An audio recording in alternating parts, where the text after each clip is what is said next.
আমরা যারা young generation আমরা চাই যে মৌলবাদী উগ্রবাদীর বিপক্ষে গিয়ে লড়াই করাটা আমাদের নৈতিক দায়িত্ব। বিজেপি করে সাম্প্রদায়িক অপশক্তি যে বীজ বৃক্ষ ডালপালা বিস্তার করেছে আমরা সমূলে উৎপাদিত করব এবং বঙ্গবন্ধুর স্বপ্নের সোনার বাংলা বিনির্মাণ করব। আজকেও স্বাধীনতা বিরোধী অপশক্তি মাঝে মধ্যে আস্ফালন করে।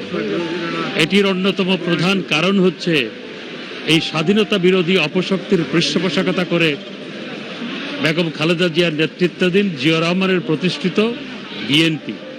তারা স্বাধীনতা যুদ্ধে যারা পাকিস্তানিদের পক্ষ অবলম্বন করে পাকিস্তানের পক্ষে লড়াই করেছিল দলগতভাবে, সেই জামায়াতে ইসলামীকে তারা তাদের জোট সঙ্গী করেছে এবং যারা বাংলাদেশের স্বাধীনতা সার্বভৌমত্বে বিশ্বাস করে না এবং দিবানিশি স্বপ্ন দেখে আবার এটিকে পাকিস্তান কিভাবে বানানো যেতে পারে কিংবা তালেবানি স্টেট রূপান্তর করা যায় কিনা তাদেরকে সাথে নিয়ে তারা আজকে তাদেরকে আশ্রয় প্রশ্রয় দিয়ে সাথে নিয়ে তারা বাংলাদেশ অসাম্প্রদায়িক চেতনার দেশ, সকল ধর্মের মানুষ সমান অধিকার নিয়ে এদেশে বসবাস করবে। মহান বিজয় দিবসের আলোচনায় প্রধানমন্ত্রী শেখ হাসিনা।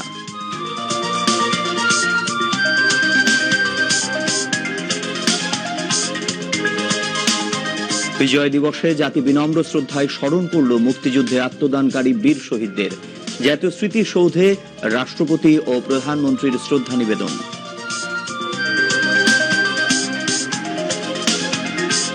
মহান বিজয় দিবসে ধানমন্ডিতে বঙ্গবন্ধুর প্রতিকৃতিতে সর্বস্তরের মানুষের শ্রদ্ধার্ঘ্য অর্পণ।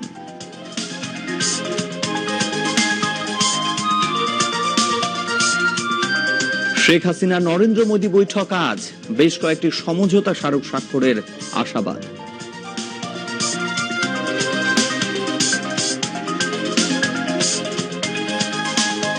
সাম্প্রদায়িক উগ্রবাদের বিষবৃক্ষ উপড়ে ফেলায় এবারের বিজয় দিবসের অঙ্গীকার, ওবায়দুল কাদেরের মন্তব্য।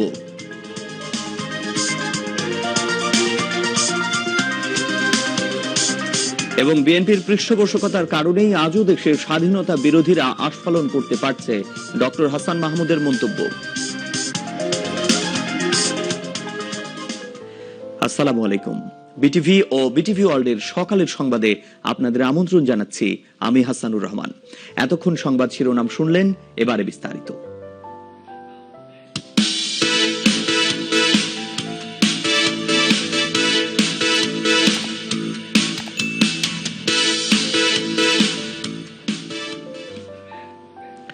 প্রধানমন্ত্রী শেখ হাসিনা বলেছেন, বাংলাদেশ অসাম্প্রদায়িক চেতনার দেশ, সকল ধর্মের মানুষ সমান অধিকার নিয়ে এদেশে বসবাস করবে।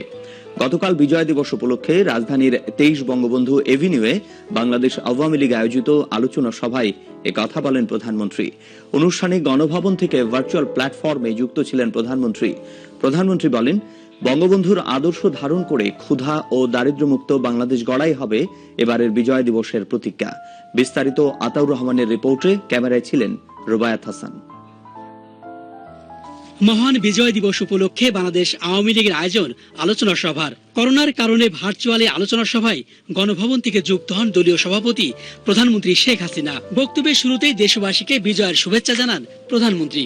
বলেন, জাতির পিতার আদর্শ ধারণ করে রাষ্ট্র পরিচালনার ফলেই এগিয়ে যাচ্ছে দেশ, সক্ষমতা অর্জন করেছে যে কোনো চ্যালেঞ্জ মোকাবেলার। প্রধানমন্ত্রী বলেন, জনগণের কাছে নিয়ে যেতে হবে জাতির পিতার আদর্শ। ঢাকা মহানগর উত্তর ও দক্ষিণ আওয়ামী লীগের সভাপতি এবং কেন্দ্রীয় নেতৃবৃন্দ।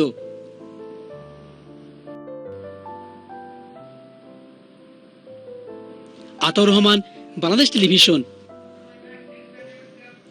প্রধানমন্ত্রী শেখ হাসিনা মুজিব বর্ষ যথাযথ মর্যাদা উদযাপনের অংশ হিসেবে ডিজিটাল বাংলাদেশ দিবস, 14 ডিসেম্বর শহীদ বুদ্ধিজীবী দিবস এবং 16 ডিসেম্বর মহান বিজয় দিবস উপলক্ষে পৃথক স্মারক ডাক টিকিট অবমুক্ত করেছেন।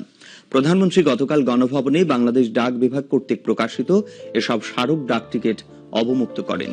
এ উপলক্ষে প্রধানমন্ত্রী বিশেষ সিলমোহর ব্যবহার করেন। ডাক ও টেলিযোগাযোগ বিভাগের মন্ত্রী মোস্তফা জব্বার এ সময় উপস্থিত ছিলেন। উৎসাহ, উদ্দীপনা ও যথাযথ মর্যাদায় উদযাপিত হল মহান বিজয় দিবস। মহান মুক্তিযুদ্ধে আত্মদানকারী বীর শহীদদের বিনম্র শ্রদ্ধায় স্মরণ করল পুরো জাতি। দিনের প্রথম প্রহরে রাষ্ট্রপতি ও প্রধানমন্ত্রীর পক্ষে তাদের সামরিক সচিবগণ সাভারে জাতীয় স্মৃতিসৌধে পুষ্পস্তবক অর্পণ করে শহীদদের প্রতি শ্রদ্ধা জানান। এরপর সর্বস্তরের মানুষ বীর শহীদদের প্রতি শ্রদ্ধা নিবেদন করেন। উজ্জ্বল আহমেদের রিপোর্ট। ৩১ বার তোপধ্বনির মধ্য দিয়ে শুরু হয় বিজয় দিবসের আনুষ্ঠানিকতা। পরে ভোরের আলো ফোটার সাথে সাথে দিবসের প্রথম প্রহরে সাভার জাতীয় স্মৃতিসৌধের বেদিতে রাষ্ট্রপতি মোহাম্মদ আব্দুল হামিদের পক্ষে তার সামরিক সচিব এবং প্রধানমন্ত্রী শেখ হাসিনার পক্ষে তার সামরিক সচিব পুষ্পস্তবক অর্পণ করে মহান মুক্তিযুদ্ধের বীর শহীদদের স্মৃতির প্রতি শ্রদ্ধা জানান। ৩ বাহিনীর একটি চৌখস দল এ সময় মুক্তিযুদ্ধে জীবন উৎসর্গকারী শহীদদের প্রতি রাষ্ট্রীয় সালাম জানায়।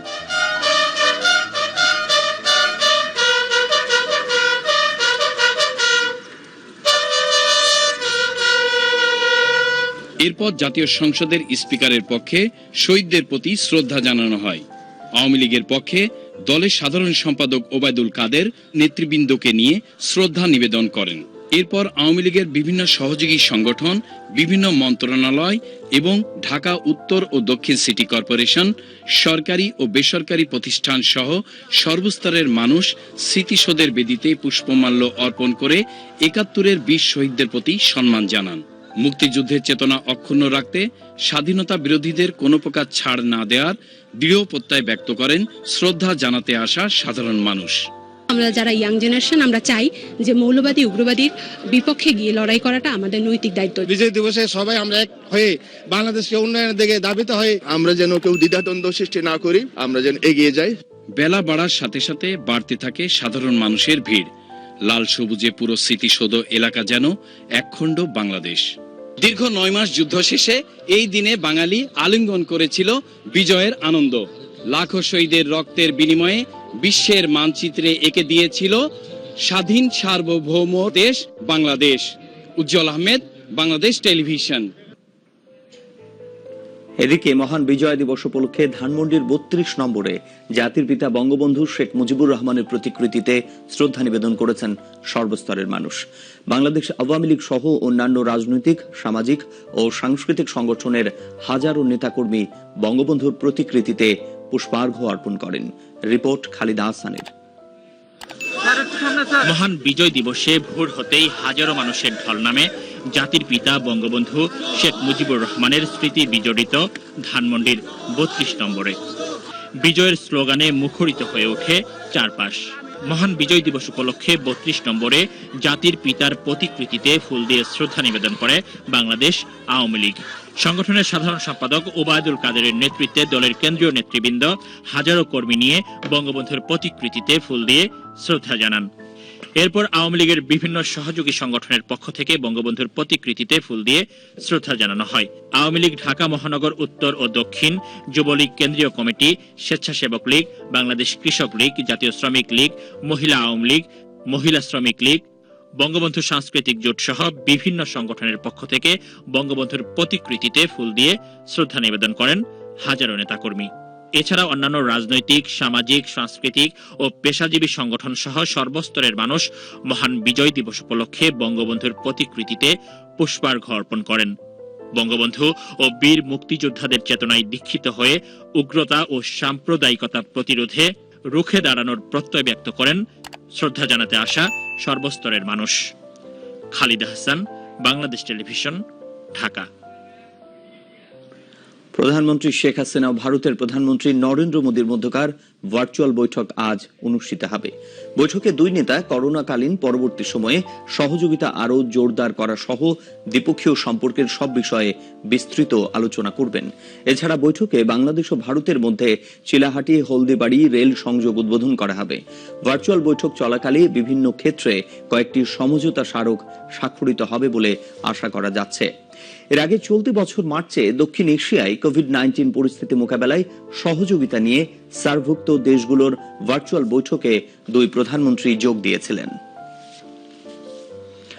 আওয়ামী লীগের সাধারণ সম্পাদক ওবায়দুল কাদের বলেছেন, সাম্প্রদায়িক উগ্রবাদের বিষবৃক্ষ উপড়ে ফেলাই এবারের বিজয় দিবসের অঙ্গীকার। তিনি বলেন, ধর্ম ব্যবসায়ী ও মৌলবাদীদের সঙ্গে কোনো আপোষ নয়। ওবায়দুল কাদের গতকাল মহান বিজয় দিবস উপলক্ষে জাতীয় স্মৃতিসৌধে শ্রদ্ধা নিবেদন শেষে সাংবাদিকদের একথা বলেন। বাংলাদেশের স্বাধীনতার আদর্শ, মুক্তিযুদ্ধের চেতনার বিরুদ্ধে লড়াই করে যাচ্ছে। আমাদের আজকে শপথ হবে, শেখ হাসিনার নেতৃত্বে আমরা মুক্তিযুদ্ধের সকল শক্তিকে ঐক্যবদ্ধ করে সাম্প্রদায়িক অপশক্তি যে বীজ বৃক্ষ ডালপালা বিস্তার করেছে আমরা সমূলে উৎপাদিত করব এবং বঙ্গবন্ধুর স্বপ্নের সোনার বাংলা বিনির্মাণ করব। এটাই হোক এবারকার বিজয় দিবসের শপথ। বিএনপির পৃষ্ঠপোষকতার কারণে বিজয়ের ৪৯ বছর পরও দেশের স্বাধীনতা বিরোধীরা আস্ফালন করতে পারছে বলে মন্তব্য করেছেন তথ্যমন্ত্রী ডক্টর হাসান মাহমুদ। তিনি গতকাল ধানমন্ডি ৩২ নম্বরে জাতির পিতা বঙ্গবন্ধু শেখ মুজিবুর রহমানের প্রতিকৃতিতে পুষ্পার্ঘ্য অর্পণ শেষে সাংবাদিকদের সাথে আলাপকালে এ মন্তব্য করেন। বাংলাদেশের সার্থকতা সেখানেই। বঙ্গবন্ধু বাংলাদেশকে একটি উন্নত রাষ্ট্রে রূপান্তর করতে চেয়েছিলেন, কিন্তু তাকে ৩.৫ বছরের মাথায় হত্যা করার কারণে সেই স্বপ্নের বাস্তবায়ন তিনি করতে পারেননি। কিন্তু আজকে বঙ্গবন্ধু কন্যা জননেত্রী শেখ হাসিনার নেতৃত্বে বাংলাদেশ বঙ্গবন্ধুর স্বপ্ন পূরণের পথে অদম্য গতিতে এগিয়ে চলছে। আজকে সমস্ত সূচকে, অর্থনৈতিক সূচক, মানব উন্নয়ন সূচক, সামাজিক সূচক, সব সূচকে আমরা পাকিস্তানকে অতিক্রম করেছি। অনেক সূচকে আমরা ভারতকেও অতিক্রম করেছি। এখানেই হচ্ছে বঙ্গবন্ধুর সার্থকতা, বঙ্গবন্ধু কন্যা জননেত্রীর সার্থকতা। তবে বিজয়ের এত বছর পরও ৪৯ বছর পেরিয়ে গেল, এরপরও আজকেও স্বাধীনতা বিরোধী অপশক্তি মাঝে মধ্যে আস্ফালন করে। এটির অন্যতম প্রধান কারণ হচ্ছে এই স্বাধীনতা বিরোধী অপশক্তির পৃষ্ঠপোষকতা করে বেগম খালেদা জিয়ার নেতৃত্বাধীন জিয়া রহমানের প্রতিষ্ঠিত বিএনপি, তারা স্বাধীনতা যুদ্ধে যারা পাকিস্তানিদের পক্ষ অবলম্বন করে পাকিস্তানের পক্ষে লড়াই করেছিল দলগতভাবে, সেই জামায়াতে ইসলামীকে তারা তাদের জোট সঙ্গী করেছে। এবং যারা বাংলাদেশের স্বাধীনতা সার্বভৌমত্বে বিশ্বাস করে না এবং দিবানিশি স্বপ্ন দেখে আবার এটিকে পাকিস্তান কিভাবে বানানো যেতে পারে কিংবা তালেবানি স্টেট রূপান্তর করা যায় কিনা, তাদেরকে সাথে নিয়ে তারা আজকে তাদেরকে আশ্রয় প্রশ্রয় দিয়ে সাথে নিয়ে তারা রাজনীতি করছে। এটি হচ্ছে দুঃখজনক। তাই বিজয়ের এই দিনে আমাদের প্রত্যয় যে বাংলাদেশে স্বাধীনতা বিরোধী অপশক্তিকে নির্মূল করতে হবে। এবারে আন্তর্জাতিক সংবাদ।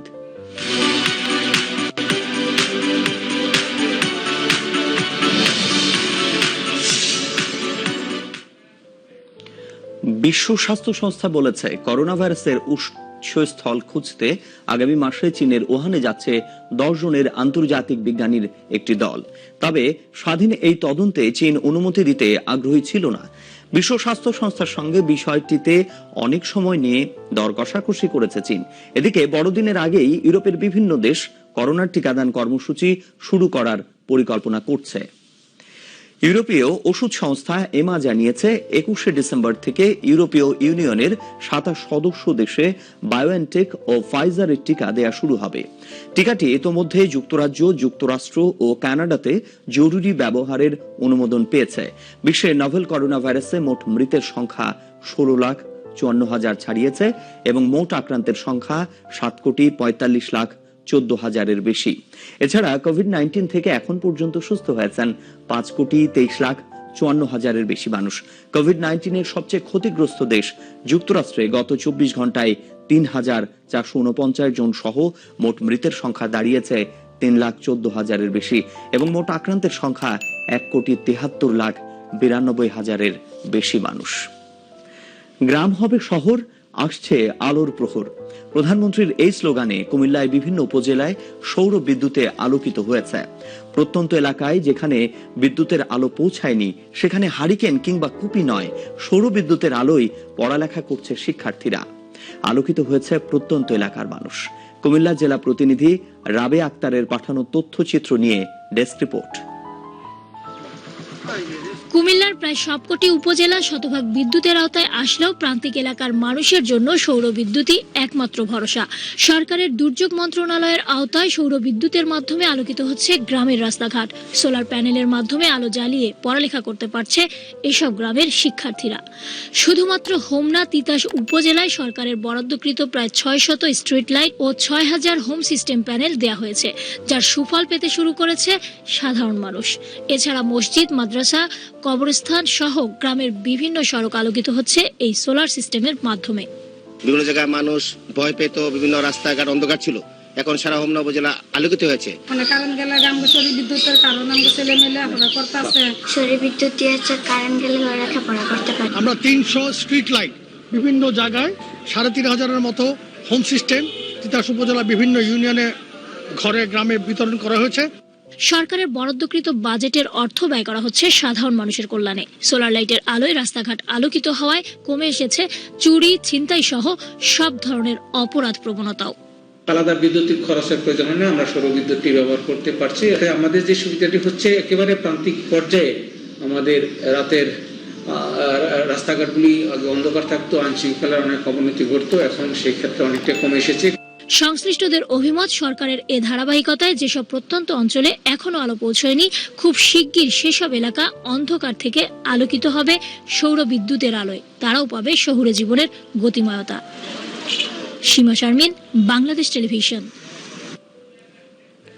শীত মৌসুমকে কেন্দ্র করে বিভিন্ন ধরনের শীতের কাপড় তৈরিতে ব্যস্ত কেরানীগঞ্জের গার্মেন্টস পল্লীর কারখানাগুলো। ব্যবসায়ীদের প্রত্যাশা, করোনার কারণে গত কয়েক মাসের লোকসান শীতের মৌসুমে তারা পুষিয়ে নেবেন। বিস্তারিত মাসুদ রানার প্রতিবেদনে। মহামারী করোনা সংকট কাটিয়ে এখানকার তৈরি বাহারি রং ও ডিজাইনের আধুনিক শীতের পোশাক কিনতে ঢাকা সহ সারা দেশের পাইকাররা ভিড় জমাচ্ছেন কেরানীগঞ্জে। পণ্যের গুণগত মান ও দাম সাশ্রয়ী হওয়ায় এখানকার পণ্যের প্রতি আগ্রহ বেশি পাইকারদের। মানসম্মত মাল কম রেটে পাই, তাই আমরা ওই জায়গায় আসি। আমাদের এখান থেকে যাতায়াত কম খরচ হয়। এখানে মানসম্মত জিনিস পাওয়া যায়, মার্কেটে নিয়ে আমরা বিক্রয় করতে পারি ভালো, এই জন্য আমরা এখানে আসি। আর করোনাকালীন কারখানা বন্ধের কারণে যে লোকসান হয়েছে তা পুষিয়ে নিতে পারবেন বলে আশাবাদী ব্যবসায়ীরা। করোনার জন্য আমার ফ্যাক্টরি বন্ধ ছিল, প্রায় 5-7 লাখ টাকা লসে ছিলাম। এখন শীতের মাল করার থেকে আমার মোটামুটি ওই এটা লসটা কাটাই করতে পারবো। শীতে যে মাল বিক্রি হয়েছে বিগত 2 যুগ ধরে মানে এত মাল বিক্রি হয়নি, এই বছর যা মাল বিক্রি হয়েছে, এই জন্য আল্লাহর কুটিবার শুকরিয়া আদায় করি। সামনে যদি একটু শীত আরো ভালো আসে তাহলে আমাদের বেচাকেনা আরো ভালো হবে ইনশাল্লাহ। করোনা সংকট কাটিয়ে জাতীয় অর্থনীতিতে আবারও অবদান রাখতে পারবে কেরানীগঞ্জের ব্যবসায়ীরা, এমনটাই প্রত্যাশা স্থানীয়দের। মাসুদ রানা, বাংলাদেশ টেলিভিশন, ঢাকা। দর্শক, সকালের সংবাদ শেষ করব, তার আগে শিরোনামগুলো জানিয়ে দিচ্ছে আরো একবার। বাংলাদেশ অসাম্প্রদায়িক চেতনার দেশ, সকল ধর্মের মানুষ সমান অধিকার নিয়ে এদেশে বসবাস করবে। মহান বিজয় দিবসের আলোচনায় প্রধানমন্ত্রী শেখ হাসিনা।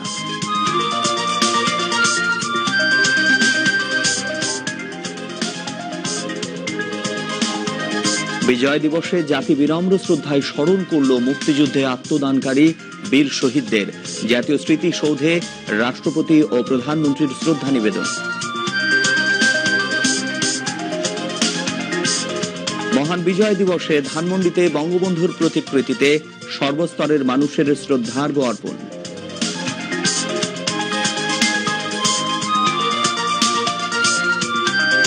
শেখ হাসিনা নরেন্দ্র মোদী বৈঠক আজ, বেশ কয়েকটি সমঝোতা স্মারক স্বাক্ষরের আশাবাদ।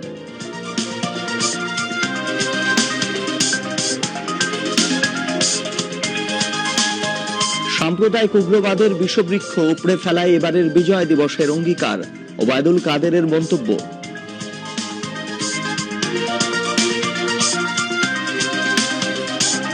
এবং বিএনপির পৃষ্ঠপোষকতার কারণেই আজও দেশের স্বাধীনতা বিরোধীরা আস্ফালন করতে পারছে, ডক্টর হাসান মাহমুদের মন্তব্য।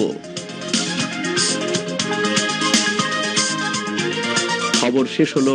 খোদা হাফেজ।